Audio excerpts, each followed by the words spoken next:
وأتوب عليهم وأنا التواب الرحيم إن الذين كفروا وماتوا وهم كفار أولئك عليهم لعنة الله والملائكة والناس أجمعين خالدين فيها لا يخفف عنهم العذاب ولا هم ينظرون وإلهكم إله واحد لا إله إلا هو الرحمن الرحيم صدق الله العظيم.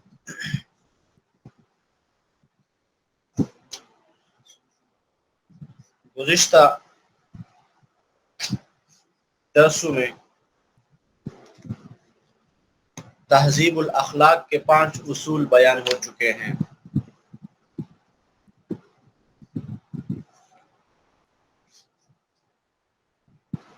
ان میں سے ایک تہذیب الاخلاق کا اصول جو ہم نے کل پڑھا تھا وہ تعظیم شعائر اللہ کا ذکر تھا.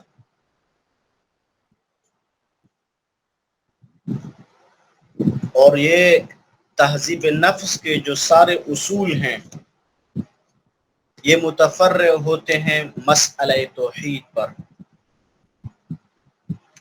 یعنی تہذیب الاخلاق کے جو اصول ہیں ان تمام کی بنیاد ہے مسئلہ توحید.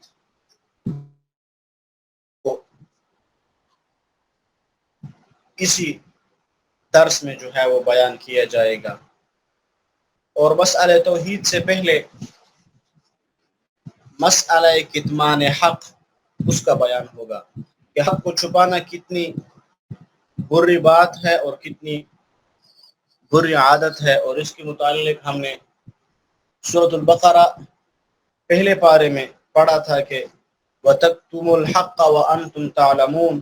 اللہ جل جلالہ نے یہودیوں کی جو بری عادت بیان کی تھی بنی اسرائیل کی، ان میں سے ایک عادت یہ تھی کہ وہ حق کو چھپاتے تھے، اور حالانکہ وہ حق کو جانتے تھے، حق کو جانتے ہوئے حق کو چھپاتے تھے. تو یہاں ایک مسئلہ یہ بھی معلوم ہو گیا، اگر کوئی بندہ حق کو جانتا نہیں ہے اور پھر اس کو چھپاتا ہے تو یہ کتمان حق میں شامل نہیں ہوگا. اگر ایک بندہ جانتے ہوئے حق کو چھپاتا ہے تو پھر یہ کتمان حق یعنی حق کو چھپانے کے جرم میں جو ہے یہ بندہ شریک ہوگا اور یہ مجرم ہوگا، حق کو چھپانے والا. تو اللہ جل جلالہ نے یہودیوں کی جو ابتدائی بری خصلتیں جو پیچھے ہم پڑھ چکے ہیں 40 بری عادتیں، ان میں سے ایک عادت یہ تھی کہ وہ حق کو چھپاتے تھے. اور اس کے بعد تحویل قبلہ کے حکم کے بعد ہم نے پڑھا تھا کہ یعرفونہ کما یعرفون ابناءہم، وہ آپ علیہ الصلوۃ والسلام کو اس طرح جانتے تھے جس طرح باپ اپنے بچوں کو جانتا ہے. اس حقیقت کو اتنا جانتے تھے جتنا والد اپنی اولاد سے واقف ہوتا ہے اور جانتا ہے، مگر اس کے باوجود آپ علیہ الصلوۃ والسلام کا انکار کیا. یہ بھی حق کو جانتے ہوئے حق کا انکار ہے. اور کتمان حق کو چھپانے کی اور بھی بہت ساری مثالیں ہیں. آج اللہ جل جلالہ نے کتمان حق کے بارے میں جو ہے وہ سب سے پہلے بیان فرمایا ہے. اور یہ کتمان حق کو چھپانا صرف یہودیوں کی بری عادت نہیں ہے یا صرف یہودیوں کے لیے عیب نہیں ہے، یہ تمام انسانوں کے لیے حق کو چھپانا یہ عیب اور بری بات ہے.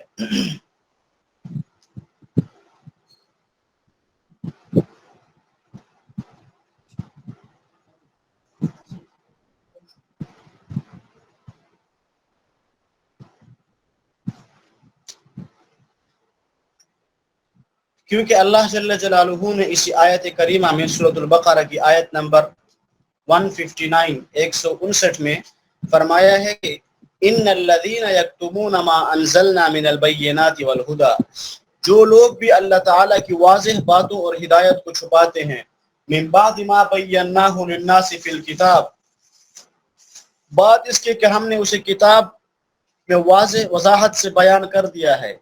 اولئک یلعنہم اللہ ویلعنہم اللاعنون، وہ لوگ ہیں جن پر اللہ تعالیٰ کی بھی لعنت ہے اور دیگر لعنت کرنے والوں کی بھی لعنت ہے اور فرشتوں کی بھی لعنت ہے ایسے لوگوں پر. تو میں نے جو پہلے کہا کہ یہ کتمان حق صرف یہودیوں کے لیے بیماری نہیں ہے، تمام لوگوں کے لیے بیماری ہے، تو اس میں اشارہ اس آیت کے پہلے جملے ان الذین میں ہے کہ وہ لوگ، تو اس میں تمام شامل ہو گئے، چاہے وہ یہودی ہوں، چاہے وہ نصرانی ہوں، چاہے وہ مجوسی ہوں یا چاہے وہ مسلمان ہوں. جو کوئی بھی حق کو چھپائے گا وہ اسی آیت کریمہ کے اندر جو ہے وہ شامل ہوگا۔ آیت کریمہ کے اندر حق کو چھپانے والوں کے لیے کیا سزا بیان ہوئی ہے؟ سب سے پہلی سزا یہ ہے کہ ان پر اللہ جل جلالہ کی لعنت ہوتی ہے۔ اس کے بعد ان تمام لوگوں کی لعنت ہوتی ہے جو لوگوں پر لعنت کرتے ہیں، ایسے لوگوں کی لعنت بھی اس شخص کے حصے میں آئے گی، اور پھر فرشتوں کی بھی لعنت ہے ایسے بندے پر۔ حدیث شریف میں آتا ہے حضور علیہ السلام کا ارشاد گرامی ہے کہ من سئل علما، جس سے کوئی بات علم کی پوچھی جائے اور وہ اس بات کو جانتا بھی ہو، علم کی بات یعنی علم کے متعلق سوال کیا گیا اور وہ اس بات کو جانتا بھی ہو، اور جانتے ہوئے اس نے کیا کیا؟ فکتمہ، اس بات کو چھپا دیا۔ مثلا کسی نے عقیدے کے متعلق مسئلہ پوچھا اور اس کو پتہ بھی تھا کہ صحیح عقیدہ کون سا ہے، پھر بھی اس نے اس عقیدے کو واضح طور پر بیان نہیں کیا، یا کسی فقہی دین کے کسی مسئلے کے متعلق پوچھا، چاہے اس کا تعلق نماز سے ہو، چاہے روزے سے ہو، چاہے حج اور زکوٰۃ سے ہو، چاہے وہ عام معاشرے کے اصول و ضوابط کے متعلق ہو اور معاملات کے بارے میں ہو، جس بارے میں یہ سوال ہو تو وہ اس سوال کے جواب کو جانتے ہوئے چھپا لے، اس کو صحیح جواب نہ دے، تو یہ شخص ایسا ہے حضور علیہ السلام نے فرمایا الجم یوم القیامت بلجام من النار، اللہ جل جلالہ ایسے شخص کو قیامت کے دن آگ کی لگام پہنائے گا۔ اس بندے کو سزا یہ ملے گی قیامت کے دن کہ اسے اللہ جل جلالہ آگ کی لگام ڈال دے گا۔ جس طرح ہم کسی جانور کو قابو کرنے کے لیے اس کے ناک میں سوراخ کر کے ایک رسہ ڈالتے ہیں اور پھر اس رسے کو ہم پیچھے کھینچ کر اس جانور کو اذیتناک تکلیف دے کر روکتے ہیں، اسی طرح جو ہے اس شخص کا حشر ہوگا، جو شخص جانتے ہوئے بھی کسی کو صحیح بات نہ بتائے، حق بات کو جانتے ہوئے بھی حق بات کو کیا کر لے؟ چھپا لے۔ یہ صاحب علم کے لیے جب جانتے ہوئے وہ چھپائے علم کو تو اللہ جل جلالہ اس کو یہ سزا دیں گے۔ حضرت مولانا عبید اللہ سندھی رحمہ اللہ یہ پہلے ہندو مذہب سے تعلق رکھتے تھے، اور وہ فرماتے ہیں شیخ الہند محمود الحسن دیوبندی رحمہ اللہ کے شاگرد ہیں، مولانا احمد علی لاہوری رحمہ اللہ ان کے شاگرد ہیں۔ وہ اس مقام پر یہ نکتہ بیان کرتے ہیں، مولانا عبید اللہ سندھی رحمہ اللہ یہ نکتہ بیان کرتے ہیں کہ دیکھو، جس قوم کے پاس بام عروج تک پہنچانے والی تعلیم موجود ہو وہ اسے لوگوں کے سامنے پیش کرنے کے بجائے اسے چھپائے تو ایسا شخص ہی لعنت کا مستحق ہوگا، یعنی ایسے شخص پر کیا ہوگی؟ لعنت ہی ہوگی۔ ایسا شخص لعنت کا مستحق ہوگا جو کہ ایک ایسی تعلیم کو چھپائے جس تعلیم کے ذریعے قومیں کیا کرتی ہیں؟ عروج کو پہنچتی ہیں۔ کیا کرتی ہیں؟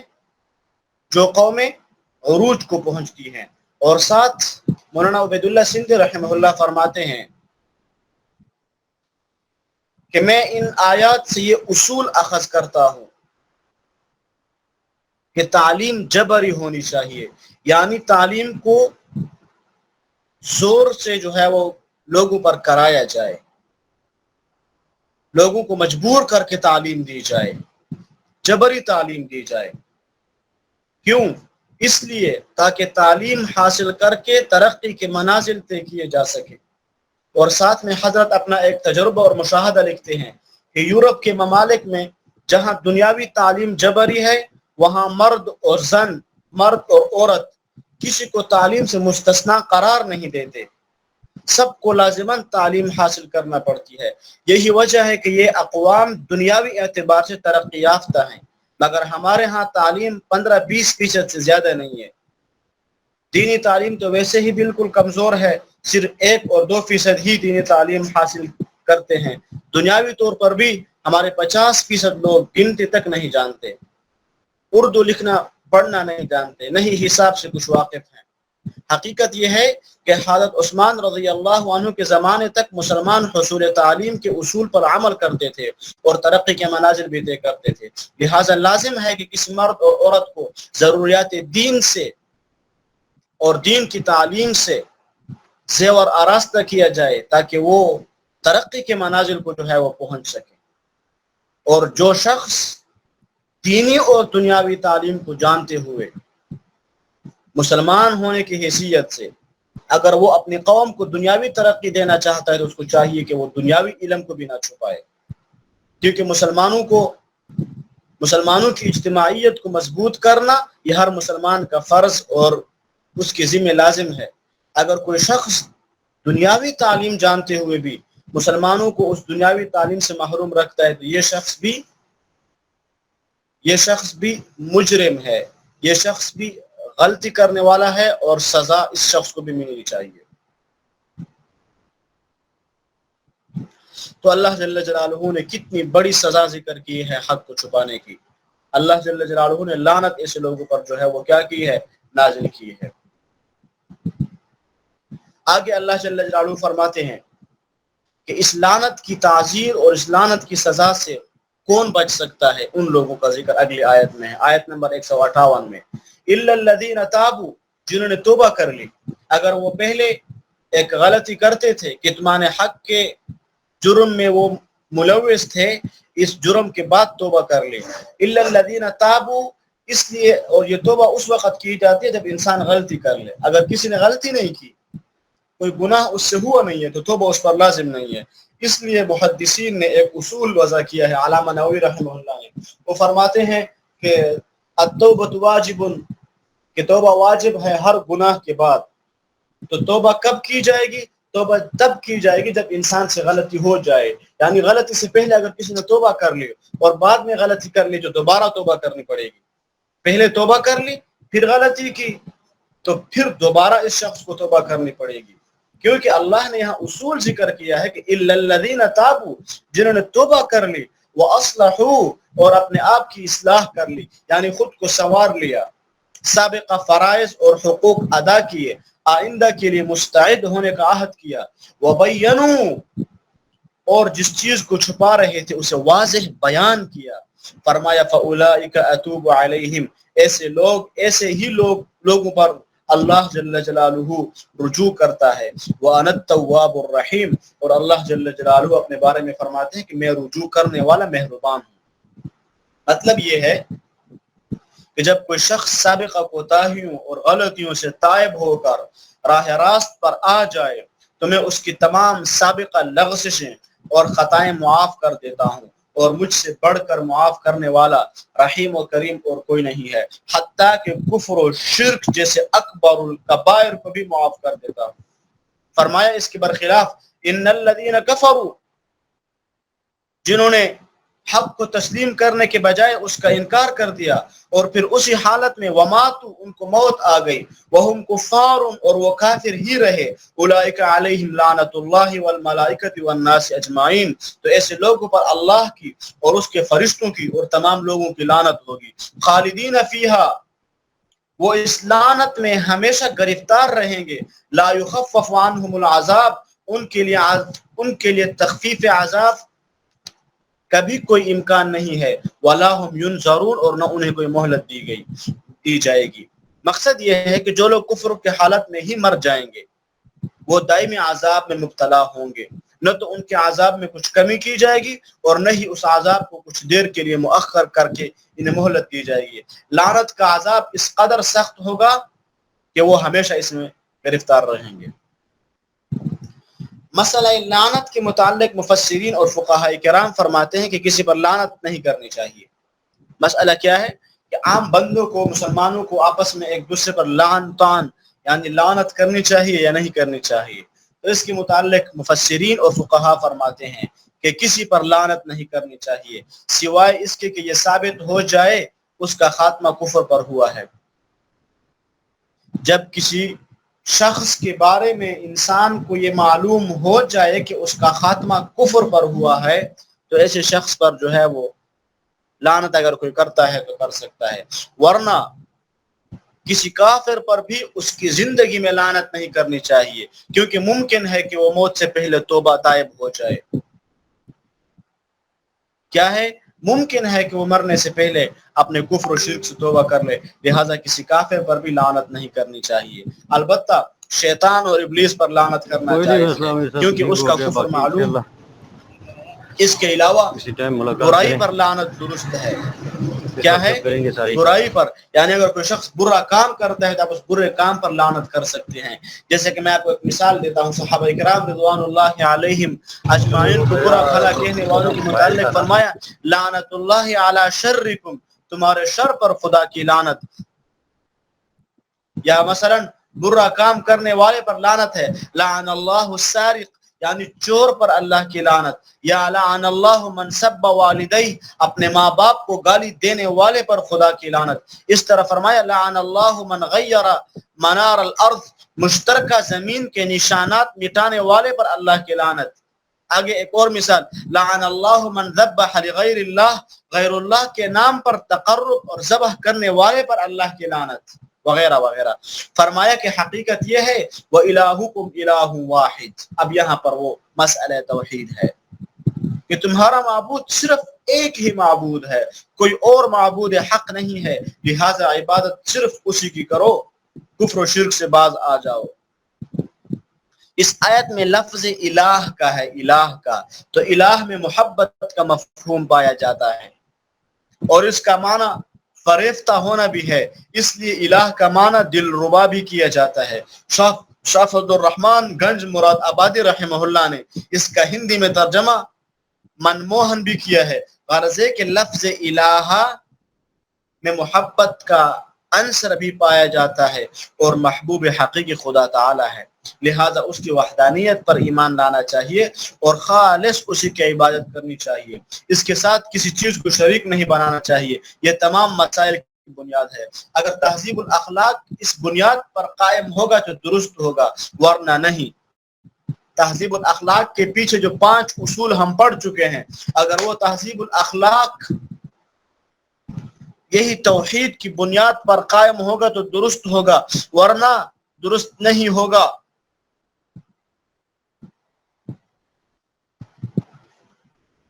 لا الہ الا هو الرحمن الرحیم، اس کے سوا اور کوئی معبود نہیں ہے، اور وہ ایسا معبود ہے جو رحمان ہے اور رحیم ہے۔ رحمان سے مراد کیا ہے؟ بے حد مہربان اور اس کا بڑا فیضان ہے، اور رحیم سے مراد خصوص رحمت کرنے والا ہے۔ سورۃ الفاتحہ کی پہلی 2 آیات میں ہم پڑھ چکے ہیں،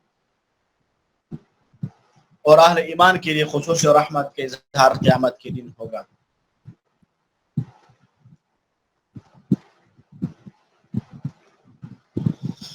تو فقہاء کرام فرماتے ہیں کہ تہذیب اخلاق یا تعظیم شعائر اللہ کا واحد مقصد کیا ہے؟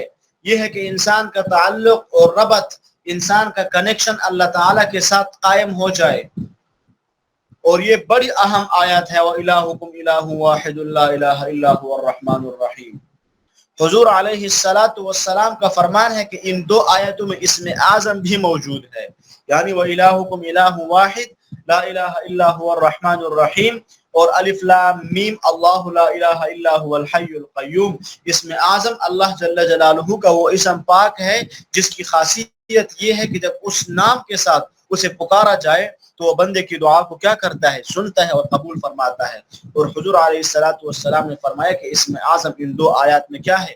موجود ہے۔ تو دعا مانگنے سے پہلے ان 2 آیات کو پڑھ لینا چاہیے، ہو سکتا ہے کہ ان 2 آیات میں کوئی اسم اعظم موجود ہو اور آپ وہ پڑھ لے دعا سے پہلے، اور اس کے بعد آپ دعا مانگیں اور آپ کی دعا اللہ جل جلالہ قبول فرما لے، رد نہ کرے، کیونکہ اسم اعظم کی فضیلت اور برکت یہ ہے کہ اس سے مانگی گئی دعا اللہ جل جلالہ سنتا ہے اور قبول فرماتا ہے۔ تو یہ آج کے ہمارے درس کی تفسیر تھی۔ آئیے لفظ ترجمے کی طرف۔